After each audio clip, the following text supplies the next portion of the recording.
আমাকে যদি কেউ মান্থলি এতগুলো টাকা দিয়ে হাতে বলে তুই তোর পছন্দ মতো কিছু কিনে নিস, আমার প্রথম চয়েসটা কি হবে জানেন? কিচেন রুম থেকে শুরু করে বেডরুম এমনকি বাথরুম পর্যন্ত যা যা ডেকোরেশন করার জিনিস লাগে, সাজানোর জিনিস লাগে, আমি আগে সেগুলোকে চুজ করতে যাব। সত্যি বলছি, কী যে ভালো লাগে ওই নিজেকে সাজানোর থেকে ঘর সাজানোর এইরকম রুম ডেকোরেশন করার জিনিসপত্র নেওয়াতে আমার কাছে যেন একটা আলাদাই অনুভূতি। তবে আজকে না আছে রুম ডেকোরেশন করার জিনিস আর না আছে বাথরুম ডেকোরেশন করার জিনিস, রয়েছে কেবলই কয়েকটা মাত্র বক্স ওই কিচেন রুমের জন্য নেওয়া।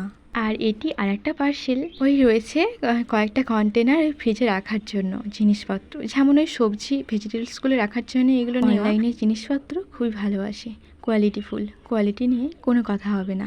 সো এগুলো খুব ভালো এসেছে, কোনো কোয়ালিটি নিয়ে কথা হবে না। টোটাল ছিল 4টে কন্টেনার।